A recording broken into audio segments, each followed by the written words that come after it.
যারা ঘুষ দিয়ে চাকরি নিচ্ছে, আমি বুক ফুলিয়ে বাইক ক্যামেরা বলে যাচ্ছি, তারা হারাম ইনকাম করছে। কেন? ওই চাকরিটার প্রাপ্য অন্য একজন ছিল, তুমি তার কাছ থেকে ঘুষ দিয়ে কেড়ে নিয়েছো। আর আল্লাহর কাছে কঠিন হিসেব হবে, হকের হিসাব। তুমি লোকের হক মেরেছো। হক মারাটা এক নম্বর পাপ করেছেন। দ্বিতীয় নম্বর বড় পাপ, সেটা হচ্ছে ঘুষ দিয়ে চাকরি নিয়েছো। অনেকজন আমাদের দেশে এখন ফ্যাশন হয়েছে কি, মেয়ের বিয়ে দিলে জিজ্ঞেস করছে ছেলে কি করে রে, বলে তো প্রাইমারি চাকরি পেয়েছে। হ্যাঁ, তাহলে লাগাবে, ক টাকা লাগবে দিয়ে দেবো। ও চাকরিজীবী। এই চাকরিজীবী জামাই দেখে যারা বিটির বিয়ে দিল, তারা এখন ইন্দুর মারা বিষ খুঁজে বেড়াচ্ছে। খা, আরে ডিভোর্স হয়ে গেল কতজন। আমাদের মুসলিমদেরও হয়েছে আর হিন্দু ভাইদেরও হয়েছে, চাকরি চলে যাওয়ার কারণে ডিভোর্স। অনেকজন অভিজিৎ গঙ্গোপাধ্যায়কে গালি দিচ্ছে, আমি বলবো তিনি হক কাজ করেছে। ভারতের এই রকম প্রত্যেকটা কোর্টের জজ যদি ন্যায় পরায়ণ হয়ে যায়, জেনে রেখে দিবেন এই ভারত থেকে কারাপশন উঠে যাবে। আজকে বড় কষ্ট লাগে, আমি রাগ করবেন না, বিদ্যাসাগর সেতুটা আমাদের চোখের সামনে তৈরি হয়েছে। আমি যদিও আমার মনে নাই কত বছর হবে, 30-35 বছর, আমার বয়স হচ্ছে 37।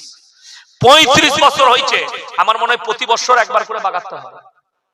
আমি এখনো দেখলাম এই কদিন আগে রোড ব্লক করে দিয়েছে। এমন কি হচ্ছে, আমি চাপবো বিদ্যাসাগর সেতুতে, বলে অন্য হাওড়া ব্রিজ হয়ে ঘুরে যাও। কি হচ্ছে বলে কাজ হচ্ছে। আমরা তোদের কাজ জীবনে শেষ হবে না, রোজ কাজ।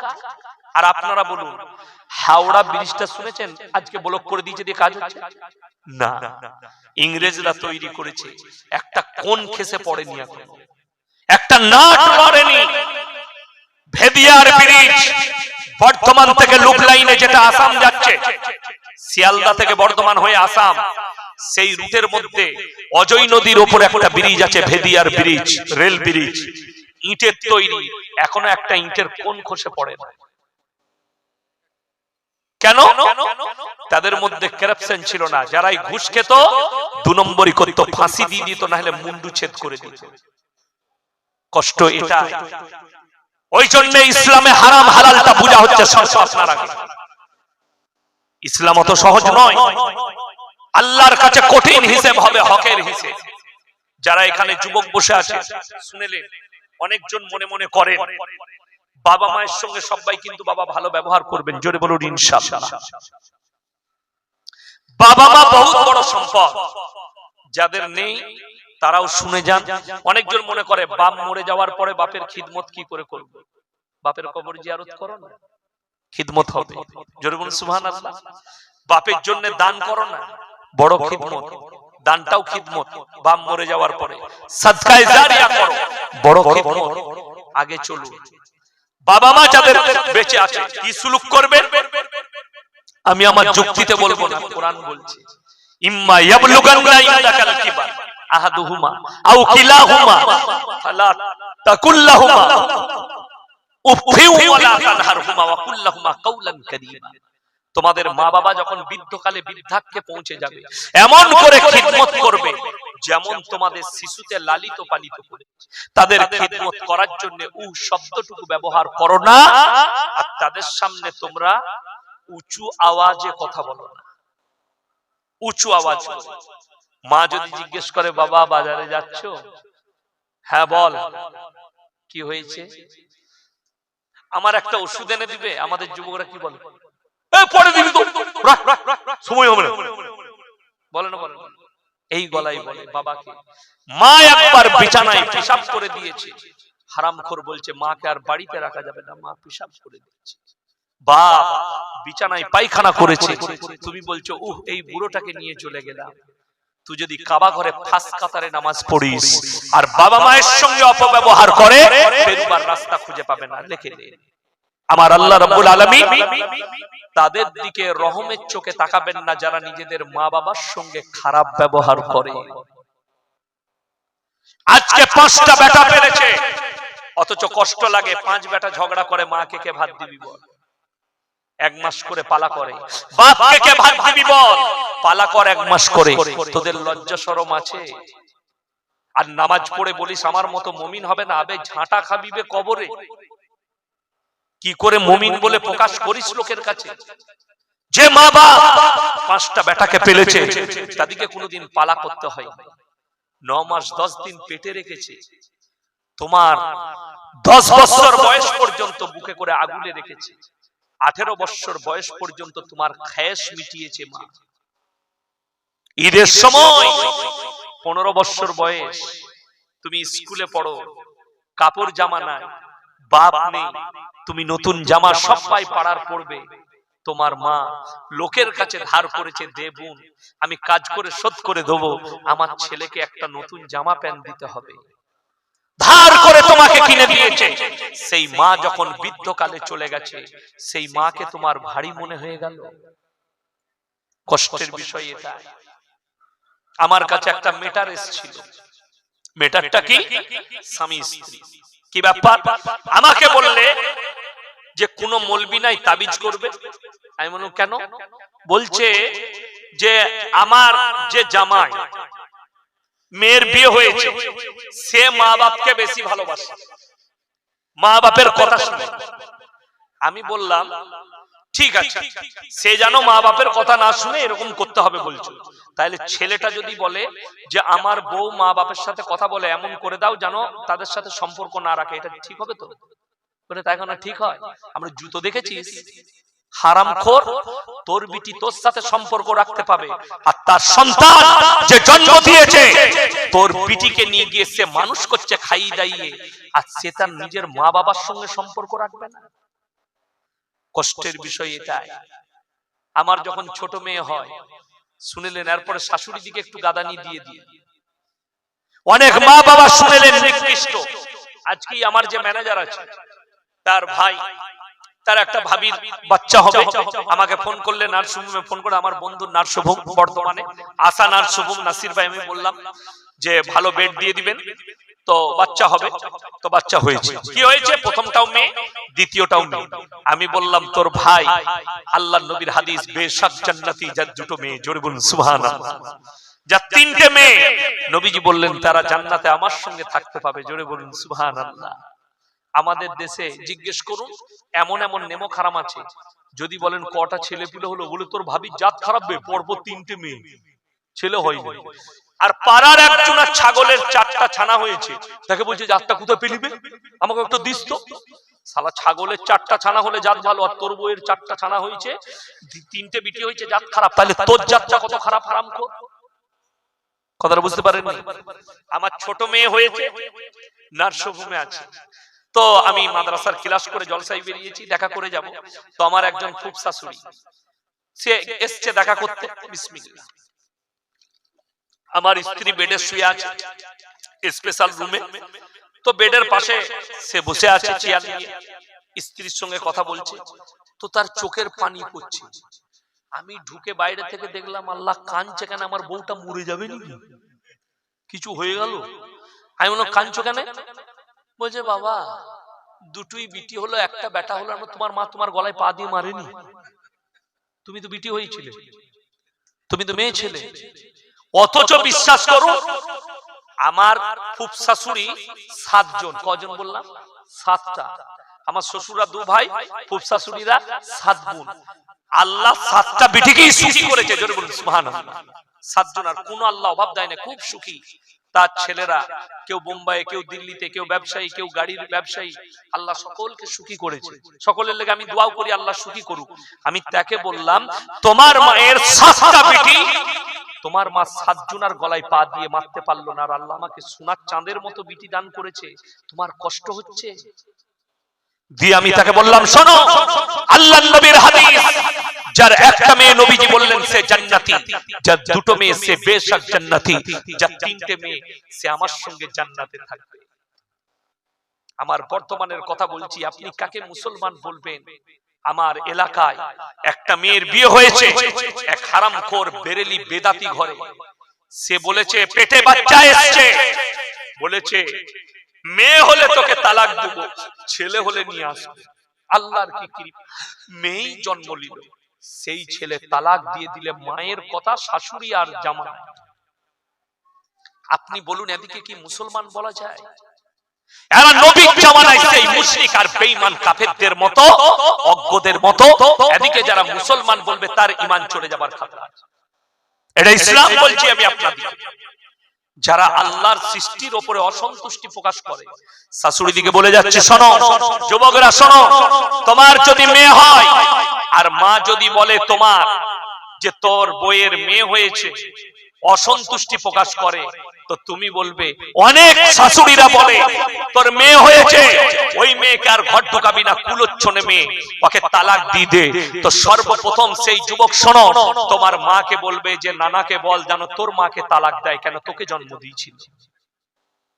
কথাটা বুঝতে পারেননি? যদি আমার বউকে মেয়ে হওয়ার জন্য তালাক দিতে হয়, তোর বাপকে আমার নানাকে বল যেন তোর মাকে তালাক দেয়। আমার দুটো বিটি হয়েছে, আমার আব্বাজি আমার ঘরের মধ্যে সব ভাই বোনদের মধ্যে, ভাইদের মধ্যে আমারই খালি মেয়ে দুটো।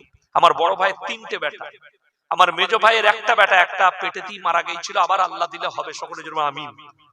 আমিরুল মুমিনিন হযরতে ওমর ফারুক রাদিয়াল্লাহু তাআলা সকালবেলায় ফজরের নামাজ পড়ে, যেদিন আমিরুল মুমিনিন হলেন, সকালবেলায় ফজরের পরে নিজের ব্যবসার মালগুলো নিয়ে বেরিয়ে যাচ্ছেন।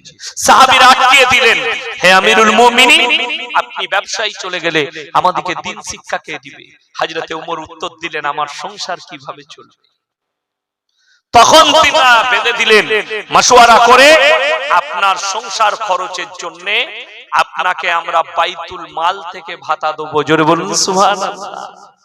আপনি আমাদেরকে দ্বীন শিক্ষা দেন। তিনি ছেড়ে দিলেন। হযরত ওমর বলেননি যে আমি শুধু তোমাদেরকে দ্বীন শিক্ষা দেব, আল্লাহ আল্লাহ করব, আল্লাহ আমার সংসার চালিয়ে দিবে। এটার নাম হচ্ছে ধোঁকাবাজ, প্রতারক। আপনি বলুন 5 ওয়াক্তের নামাজ পড়ি, কোরআন শোনাবো আপনাদেরকে। আমাদের দেশের লোক এটাও জানে না মসজিদে কখন ঢুকতে হয়, কখন বেরোতে হয়, এটাও জানে। ওই জন্য তো দেখবেন আমাদের দেশের বেশিরভাগ পাইকারি নামাজ, মসজিদে ইকামত হলে ছুটে যায় অনেকজন, আল্লাহু আকবার আল্লাহু আকবার, তখন ছুটছে। হাজী সাহেবকে জিজ্ঞেস করুন, মক্কা মদিনায় আজান হওয়ার সাথে সাথে একটাও দোকানি আর দোকানে থাকে না, সব কাবা ঘরের ভেতরে, মসজিদের ভেতরে দোকান খোলা পড়ে থাকে, তারা মসজিদে পড়ে যায়, ঢুকে যায়। কেন? তারা জানে কাজকে বলা চলবে না, নামাজকে বলা যাবে না কাজ আছে, কাজকে বলো নামাজ আছে। দোকান খোলা পড়ে থাকে। তবে আপনি আমার কথা আমল করতে যান না, যদি এইখানে আপনি দোকান হুজুর বলে গিয়েছে, দোকান খুলে রেখে মসজিদে ঢুকে যেতে, ঘুরে এসে দেখবেন 2টি চানাচুর নেই, ওটাও নিয়ে পালিয়েছে। কেন? আমাদের দেশের আউলিয়া বেশি না, তা না হলে মসজিদ থেকে জুম্মার দিনে কখনো জুতো চুরি হয়? আমাদের দেশে মসজিদ থেকে জুতো চুরি হয়। ওই জন্য শুনে নেন, সবাই নামাজি লয়। আমাদের দেশে অনেক লোককে নামাজের দাওয়াত দিলে কি বলে জানেন? হুজুর নামাজ পড়ে কি করব? কেন ভাই, আমার গ্রামের লোক চুরিও করে নামাজ পড়ে, জিনা করে নামাজ পড়ে। কিন্তু আপনাকে বলে দিই, নামাজি কখনো চোর লয়, চোর নামাজি সেজে যায়। নামাজি কখনো জিনাখোর লয়, জিনাখোর নামাজি সেজে যায় নিজের পাপটাকে ঢাকার জন্য। এটাই কষ্টে আপনি নামাজি চিনতে পারেন, তা না হলে নামাজ, আল্লাহর কসম করে বলছি, কেউ যদি নিজের পরিবর্তনের নিয়তে যদি নামাজে দাঁড়ায়, কোরআন বলছে ইন্নাস সালাতা তানহা আনিল ফাহশাই ওয়াল মুনকার, নিশ্চয়ই নামাজ এমন একটা ইবাদত, খারাপ কাজ থেকে সরিয়ে বান্দাকে ভালো কাজের দিকে নিয়ে যায়। জোরে বলুন সুবহানাল্লাহ। চলুন, আমি যেটা বোঝাচ্ছিলাম আপনাকে, নামাজ তাকবীর হবে, আজান হবে, মসজিদে ঢুকে যান। নামাজে যদি আগে কোনো হাজত থাকে, পায়খানা প্রস্রাব সব সেরেলেন। আমাদের দেশের লোক কি করে, আসরের নামাজ পড়তে যাচ্ছে মসজিদে, যখন ইকামত দিচ্ছে তখন ঢুকেছে, কিংবা তাকবীর হতে আর জামাত দাঁড়াতে 2 মিনিট 5 মিনিট বাকি আছে, তখন মসজিদে ঢুকেছে, একটু পায়খানা লেগেছে, মনে মনে ভাবলো পায়খানাটা নামাজ পড়েই করবো, উজু করে নামাজ পড়তে লেগে গেল। তৃতীয় রাকাতে যখন ইমাম সাহেব 4 রাকাতে উঠে গেছে, তখন আর চাপ লেগে গেছে, খালি এরকম আর এরকম করছে, তা পায়খানা আর নামাজ একসাথে মিশে গেল। কালকে কি বার আছে? কথা বলে, শুক্রবার জুম্মার দিন আছে। আমার মুসলমান ভাই, আপনি গোসল করে যত তাড়াতাড়ি মসজিদে যাবেন তত বেশি নেকি পাবেন। জোরে বলুন সুবহানাল্লাহ। যদি 10টা 11টায় মসজিদ যান কিংবা 11:30টায়, বিবি যদি বলে হ্যাঁ গো তোমাকে ভোগ লেগেছে, একটু লেগেছে, রান্না হয়ে গেছে, খেয়ে নাও, খেয়ে নিয়ে যাবে। কিন্তু আমাদের দেশের লোক বলে না না, একবারে এসে তোমার সাথে খাবো। দিয়ে হালকা ভোগ লেগেছে, গিয়ে এবার ইমাম সাহেব খুতবা লম্বা টেনে দিয়েছে, সূরাও বড় পড়ছে। দ্বিতীয় রাকাতে যখন দাঁড়াইছে মনে মনে ভাবছে শালা খেয়ে নিলে ভালো হতো। নামাজ আর খাবার একসাথে মিশে গেল। ওই জন্য কোরআন শোনাবো। আমার নবী বিশ্ব নবী বললেন, হে আমার নবী, পৃথিবীর মানুষকে শুনিয়ে দাও। আল্লাহ বান্দাদের জন্য বললেন, ইয়া আইয়ুহাল্লাযীনা আমানু ইযা নুদিয়া লিস-সালাতি মিন ইয়াউমিল জুমআহ ফাসাউ ইলা যিকরিল্লাহি ওয়া যারুল বাই' যালিকুম খায়রুল লাকুম ইন কুনতুম তা'লামুন। তোমাদিকে যখন জুম্মার জন্য ডাক দেওয়া হয়, বেচা কিনা বন্ধ করে দাও, ব্যবসা বাণিজ্য খেতিবাড়ি বন্ধ করো, আর আল্লাহর ঘরের দিকে চলে এসো। যখনই নামাজ হয়ে যাবে, আল্লাহ পরের আয়াতে বললেন, ফাইদা কুদিয়াতিস সালাতু ফান্তাশিরু ফিল আরদি ওয়াবতাগু মিন ফাদলিল্লাহ ওয়াজকুরুল্লাহা কাসীরান লাআল্লাকুম তুফলিহুন। হে আমার নবী বলে দাও, যখন তোমাদের নামাজ হয়ে যাবে, আবার তোমরা হালাল রুজির সন্ধানে পৃথিবীতে ছড়িয়ে পড়ো। জোরে বলুন না সুবহানাল্লাহ। মসজিদে থাকতে হবে, নামাজ হয়ে গেল আবার ছড়িয়ে পড়ো। কিসে? হালাল রুজির সন্ধানে ছড়িয়ে পড়ো। বিসমিল্লাহ। চলুন আগে নামাজ হাত তুলে বলুন, সবাই পড়বেন, জোরে বলুন ইনশাআল্লাহ। খাস করে যারা আমার কমিটির ভাই জলসা দিয়েছেন তাদেরকে অনুরোধ করে যাচ্ছি, তোমার জলসা সার্থক হয়ে যাবে তুমি যদি ফজর থেকে আর নামাজ কাজা না করো। তোমাদের জলসা সার্থক, ফজর থেকে আর নামাজ কাজা করব না। আমার ভাই, নবীজি বললেন, যাদের মনে মনে হয় নামাজে দাঁড়াই, নামাজে মনোযোগ থাকে না, অনেক মানুষ আছেন না নামাজে মন থাকে না, নবীজি বললেন ফাইন্নাহু ইয়ারা, মনে মনে ভাববে নামাজে দাঁড়িয়ে আমি আল্লাহকে দেখতে পাই বা না পাই, আমার আল্লাহ আমাকে অবশ্যই দেখছেন। ফাইন্নাহু ইয়ারা। সাহাবীদেরকে অর্ডার করলেন, হে আমার সাহাবীরা, তোমরা যখন নামাজে দাঁড়াবে মনে মনে ভাববে আমি আল্লাহকে দেখতে পাই বা না পাই, আমার আল্লাহ আমাকে অবশ্যই দেখছেন। এবং নামাজ ধীর স্থির ভাবে পড়বে। আমাদের দেশে রমজান মাসে আপনাদের এখানে তারাবি হয় না, হয় না? খতম তারাবি পড়ে পড়ে। আমাদের দেশে বাবা কিন্তু হাফেজদের দোষ নাই, দোষ কার? কওমের লোকে, সমাজের লোকে। হাফেজ সাহেব যদি একটু আসতে পড়ে তো বলে কোথা থেকে হাফেজ আন দিবে, স্পিরিট নেই যে। হাই স্পিরিট চাই, ফেরেশতারাও যেন খুঁজে না পায় মাল পড়ছে কোথায়। তাই আল্লাহু আকবার, আলহামদুলিল্লাহ রাব্বিল মালিক ওয়া বিনা কালামুত ওয়া নাস্তাইন বিনা সালাতুল সিরাতাল লাযিনা আনআমতা আলাইহিম। ফেরেশতারাও খুঁজে পাবে না, আপনারা তো দূরের কথা। আর কোরআন বলছে, শুনলেন হাদিসে আছে, কোরআন পড়াটাও যতটা নেকি শোনাটাও ততটা নেকি। জোরে বলুন সুবহানাল্লাহ। তা আপনি বুঝলেন কি? আপনাকে বলি, আমি বোম্বেতে তারাবি শোনাতাম, কি বুঝলেন? এখন তো মাদ্রাসা চালাই আর মাদ্রাসার আদায় ফাদায় করি, এখন আর হয় না। আল্লাহু আকবার, আলহামদুলিল্লাহি রাব্বিল আলামিন, আর রহমানির রহিম, মালিকি ইয়াউমিদ্দিন, ইয়াকা না'বুদু ওয়া ইয়াকা নাস্তাঈন, ইহদিনাস সিরাতাল মুস্তাকিম, সিরাতাল লাযীনা আন'আমতা আলাইহিম, গায়রিল মাগদুবি আলাইহিম ওয়ালাদ-দাল্লিন। সূরা ফাতিহা বললাম, বুঝতে পারলেন না? পারলেন না? আলহামদুলিল্লাহ মালিক ওয়া কিছু খুঁজে পাচ্ছেন? ফেরেশতারা খুঁজে পাবে না, আপনারা তো দূরের কথা। আমাদের দেশেই তারাবি হয়। আর সবথেকে আশ্চর্য লাগে কি জানেন? 20 রাকাত আপনি তারাবি পড়েন, কত মিনিটে শেষ হয়? 1 ঘন্টা 20 মিনিটে শেষ, ঠিক কি না? হাফেজ সাহেব যখন বলে আল্লাহু আকবার, সুবহান রাব্বিল আযীম, সুবহান রাব্বিল আযীম, সুবহান রাব্বিল আযীম, সামি আল্লাহু লিমান হামিদা, তখন বেশিরভাগ মুক্তাদিন একবারও হয় না। সুবহান রাব্বিল আযীম বলতে বলতে উঠে গেল মাল। আর আপনি দেখলেন মাল যখন উঠে যায় আমিও চালিয়ে দিই। ওটা কি আর দেখা যায়নি? দোয়াটা তো দেখা যায় না। ওই জন্য লোকে বললে হ্যাঁ পড়িনি, স্পিরিটে হতে হবে, খানা খেতে হবে না। কোরআনে আল্লাহ বললেন, আল্লাযীনা হুম ফি সালাতিহিম খাশিউন, তোমরা খুশু খুজুর সঙ্গে ধীর স্থিরতার সঙ্গে নামাজ আদায় করো। 5 মিনিটের নামাজে 10 মিনিট খরচ করো, এটা এক নম্বর মুমিনদের আখলাক। এরপরে দ্বিতীয় নম্বর, ওয়াল্লাযীনা হুম আনিল লাগবি মুরিদুন, এবং তারা যেন নিজেদিকে গুনাহ কাটা থেকে বঞ্চিত রাখে। আজকে তো মুসলমান হারাম হালালটাই চিনতে পারে, চিনতে পেরেছে? বলে দিই কেমন চিনেছে মুসলমান।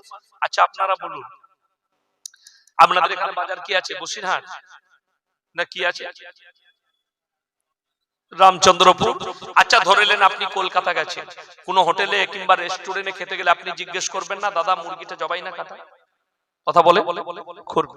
মুসলমানদের হাল বলে দিই, গাড়ি চালায়, লরি চালায়, হোটেলে দাঁড়িয়েছে হাই রোডে, ঢুকেই বলছে এক বোতল মদ দে তবে, মদ খেয়ে দিয়ে বলছে মুরগির গোশ আর রুটি নিয়ে, রুটি আর মুরগির গোশ এনেছে। তখন জিজ্ঞেস করছে মুরগিটা জবাই না কাটা?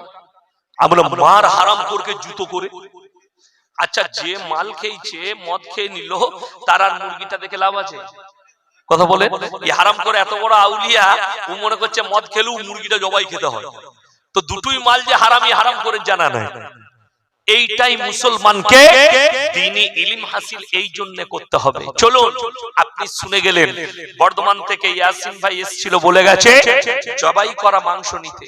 সকালে মার্কেটে গেলেন, বললেন ভাই জবাই করা 1 কিলো মাংস দে। আপনি 1 কিলো জবাই করা মাংস নেবেন, কিন্তু টাকাটা আবার সুদের, সেই একই মাল দাঁড়িয়ে গেল। কথাটা বুঝতে পারলেন? এই সুদের বয়ান করে দিলেই বিপদ। সকালবেলায় চায়ের দোকানে গাল দিবে, বাজে হুজুর এনেছি দিবে, কারা? সুদখোর মাল কটা। তা আমি কি করব বাবা? যদি বলেন হুজুর সুদ কি, আমার আল্লাহ কোরআনে বললেন ওয়াহাল্লাল্লাহুল বাইয়া ওয়া হারামার রিবা, আমি আল্লাহ ব্যবসাকে হালাল করেছি আর সুদকে তোমাদের জন্য হারাম করেছি। হাদিসে নবীজি বললেন একবার যদি কেউ 1 টাকা সুদ খায়, নিজের মায়ের সঙ্গে 36 বার জিনা করার সমান পাপ হবে। নাউজুবিল্লাহ বলে 1 টাকা যদি কেউ সুদ খায়, নিজের মায়ের সঙ্গে 36 বার জিনা করার সমান গুনাহ হবে। এটা ইসলাম শোনালাম আপনাদিকে কোরআন। আমার ভাই, আল্লাহ ব্যবসাকে হালাল করলো। আচ্ছা আপনারা বলুন, দেখুন আমাদের সমাজের লোক, আপনাদের এখানের লোক লটারি কাটে না? কাটে? লটারি কাটে। আমার কাছে একটা কথা বলুন, আমাদের সমাজে সব থেকে কম বেতন কার? কথা বলে না? হুজুরদের, মোল্লা সাহেবদের, ইমামদের। আমাদের বেতন সব থেকে কম। সব থেকে ভালো খাবার কার? মোল্লা সাহেবদের। তো আল্লাহকে এখানেও চিনতে পারলেন না। আপনারা কে কি খেয়েছেন আর জলসাকে কি কি খাওয়াবে জানি না, তবে আমাদিকে কি খাওয়াইছে, কি দিয়ে ভাত দিয়েছে ওটা আমি আর বলবো না। কি বুঝলেন? আমাদের দাস্তারখান আলাদা, খাবার আলাদা। কি বুঝলেন? তরকারি কি কি ছিল ওটা বলবো না। আমাদের দেশের লোক মনে করে টাকা থাকলে খাওয়া যায়। আল্লাহর কসম করে বললি, আল্লাহ রুজি মাপলে তবে খেতে পায়। তোমার ইমামের বেতন 5000, তোমার ইমামের এত বরকত আল্লাহ দিয়েছে, তাকে লটারি কাটতে হয়নি।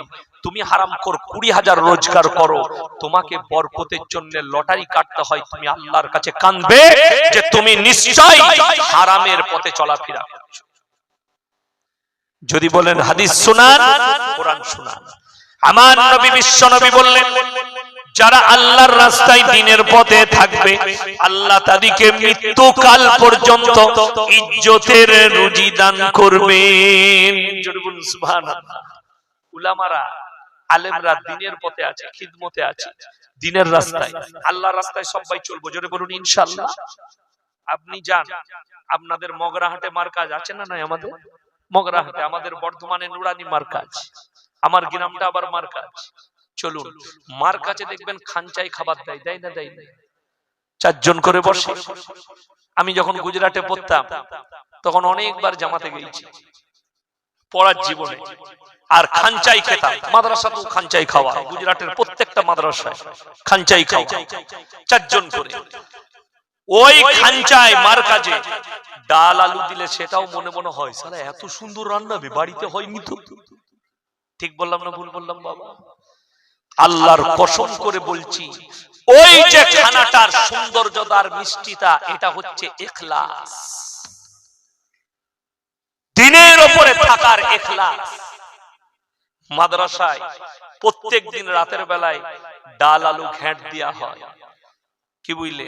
আমার মাদ্রাসার মেম্বার বেশিরভাগ সব রাইস মিল, আমার মাদ্রাসার সেক্রেটারি হচ্ছে রাইস মিলের মালিক ধনী, মাদ্রাসার ক্যাশিয়ার হচ্ছে রাইস মিলের মালিক ধনী, মাদ্রাসার মেম্বার অনেকজন আছেন সব রাইস মিল আর ধনী। একজন বড়লোক মেম্বার এলো, দিয়ে বললে, আমি বললাম একটু আমাদের ঘ্যাঁট খেয়ে যান, কাপে করে দিই, বলে দাও। কাপে করে নিয়ে এত সুন্দর রান্না, বাবুর্চিকে ডাকা তো। বাবুর্চিকে ডাকলাম, কি কি দিয়ে রেঁধেছ ও বলে দিলে। পালং শাক, মূলো আর বটবটি আর ডাল আর আলু ঘেঁটে দিয়েছি।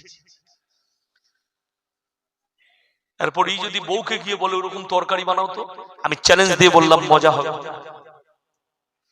তোমার বাড়িতে তোমার বউকে যদি বলো মার কাজের মতো ডাল আলুটা রান্না করে দেখা, আমি চ্যালেঞ্জ দিয়ে বললাম আপনার রান্না তো হবে ওর থেকেও সুন্দর হবে, কিন্তু আপনি সেটার মধ্যে মিষ্টি পাবেন না, যেহেতু ইসলামে দোয়া কবুলের জন্য শর্ত ওই জন্য কি রাখা হয়েছে জানেন? হালাল খাবার। জোরে বলুন সুবহানাল্লাহ। মার কাজে যারা খাবারের পয়সা দেয় হালাল দেয় না হারাম দেয়? হালাল। এখন কিন্তু অবস্থা খুব সিরিয়াস। আমি মাদ্রাসায় গেটে ঢুকেই আমার কামরা, আমি কামরার সামনে ক্লাস করি, তো সকালবেলায় মাদ্রাসায় একজন এলো, এসে আমার কাছে বসলো, ইয়াসিন ভাই ছেলেদিকে খানা খাওয়াবো। দাউদ, কি খাওয়াবে বাপ? বলে বিরিয়ানি। আমি বললাম বাহ, খুব ভালো জিনিস। আমি আমার যে মাদ্রাসার আছে বোর্ডিং সুপার মাস্টার, তাকে বললাম হিসাব বাকি করে বলুন তো কত চাল লাগবে, মাংস লাগবে। দেয়াকে বললাম বাবা কি খুশিতে খাওয়াচ্ছ বাপ? বলে হুজুর কেউ কি বলবেন না লটারিতে টাকা পড়েছে 2 লাখ। আমরা তোবা তোবা হবে, ওই টাকা আমাদিকে। আচ্ছা বলুন আর দোয়া কবুল হবে? আমি তো যেদিন থেকে আমার মাদ্রাসায় লেগেছি আমি আজ পর্যন্ত মাদ্রাসার খানা খাই না। বাড়িতে খানা খাই, মাদ্রাসার ক্লাস করি। কোথায় খানা খাই বললাম? বাড়িতে। ভয়ে খাই না, হারাম করে কি খাই দিবে তা ঠিক নেই। হ্যাঁ, তুমি যদি ওইটাই বরকত মনে করো, শুনে নেন লটারির টিকিট হারাম কেন? এই জন্য হারাম, সকলে বলুন ভাগ্যের মালিক কে? আল্লাহ। আপনি ভাগ্য পরীক্ষা করতে যাচ্ছেন, ভাগ্যের মালিক আল্লাহ। আল্লাহর কসম করে বলছি 1000 কোটির মালিক যদি হয় আর আল্লাহ যদি রুজি না মাপে খেতে পাবে না। আর এটা জানতে হলে সকালবেলায় কলকাতায় চলে যান। কোথায়? ধর্মতলায়। কলকাতায় চলে যান, ইডেন গার্ডেনের সামনে 100টা বড় লোক খালি আন্ডার প্যান্ট পরে ছুটছে সকালবেলায়। শয়সু বয়কার র কি সুগার, ডাক্তারে বলেছে 3 কিলোমিটার ছুটবি না হলে মরে যাবি। আন্ডার প্যান্ট পরে ছুটছে। কোটি টাকার মালিক দাস্তারখানে বসলে ডাক্তারে বলেছে পুরা রুটি আর করেলা ভাজি খাবে। আর তার দোকানে যারা কর্মচারী আছে তাদেরকে আল্লাহ বলেছে কোন রোগ নাই, যা পাবি তাই খাবি, মাংস কাবাব পুনা লেপটিয়ে খেয়ে কোনো অসুবিধা নাই, লুচি পরাটা ভুনা কিমা যা খাবি কোনো অসুবিধা নাই। রুজির মালিক যে আল্লাহ শুনলেন, কোরআনে আর দলিল আছে, জোরে বলুন সুবহানাল্লাহ। হযরতে মারিয়াম ঈসা নবীর মা, যখন মারিয়ামের পেটে ঈসা নবী নিজেকে এক স্থানে পর্দা করে নিয়েছিল। ওয়াজকুর ফিল কিতাবি মারিয়াম ইদিন তাবাদাত মিন আহলিহা মাকানান শারকিয়া, পূর্ব দিকে এক স্থানে নিজেকে পর্দা করে নিল। আল্লাহর তরফ থেকে জান্নাত থেকে খাবার আসতে লাগলো। জোরে বলুন সুবহানাল্লাহ। হযরতে জাকারিয়া বলছেন ক্বালা ইয়া মারিয়াম আন্না লাকি হাদা, হে মারিয়াম তুমি এই বন্দি ঘরের মধ্যে তোমার কাছে এই ভালো মন্দ আখরোট মুনাক্কা কাজু কিশমিশ পেস্তা বাদাম এই আশ্চর্য ফল ফ্রুট কোথা থেকে আসছে? মারিয়াম উত্তর দিলেন ক্বালাত হুয়া মিন ইনদিল্লাহ ইন্নাল্লাহা ইয়ারযুকু মান ইয়াশাউ বিগাইরি হিসাব, আল্লাহ যাকে ভালোবাসেন, আল্লাহ যাকে পছন্দ করেন তাকে বেশুমার রিজক দান করেন। কোথা থেকে দেব, কেমন করে দেব, আমি আল্লাহ ছাড়া পৃথিবীর কেউ জানে না। জোরে বলুন সুবহানাল্লাহ। আপনি অনুভব করতে পারবেন না কোথা থেকে আল্লাহ আপনাকে রুজি দেবে। যাদের মনে হচ্ছে, মায়েরা ভাইরা শুনেলেন, টাকা থাকলে খেতে পাওয়া যায়, টাকা থাকলে সুখে থাকা যায়। আপনারা দেখতে পাইনি ইডির হানা, কি নাম নেতাটার বাড়িতে? শাহজাহান না কি নাম? শাহজাহান ভাই ধামাখালি টাকার মালিক কোথায় আছে? পুলিশ খুঁজে বেড়াচ্ছে, ঠিক কিনা কথা বলে? ঘরে বিবির পাশে ভাত খেতে পাবে না। একবার খালি কলকাতায় প্রেসিডেন্টই জেলে গিয়ে পার্থ বাবুকে জিজ্ঞেস করে আসুন, স্যার টাকায় কত সুখ? উনি বলবে আহা কোথায় আপনার ইলিশ মাছ, ভাপা ইলিশ, আর পাশে গার্লফ্রেন্ড ওর পিতা। কি বুঝলেন? আমি খালি চিন্তা করি আমাদের দেশে এখন একটা নেতা আছে, আমি যদিও অত দেখি না আর আমি রাজনীতির কথাও বলতে চাই না, তেনার নাম মদন মিত্র না কি নাম আছে না একজন, হ্যাঁ আমি মাঝে মাঝে দেখি গান ফান করে ফেসবুকে দেখতে পাই। তো সে বলছে গার্লফ্রেন্ড রাখাটা পাপ নয়, গার্লফ্রেন্ড রাখা খুব ভালো। কেন? বলে বউ যদি ঝগড়া করে না, গার্লফ্রেন্ডরা শান্তি দেয়। এদের দ্বারা মানুষ কখনো উপকৃত হতে পারে? এদের দ্বারা মানুষ কখনো শিক্ষা পেতে পারে? এই ভাষা যাদের, আল্লাহর কসম করে বলছি শোনো, আল্লাহর নবীর হাদিস, কিয়ামতের পূর্বে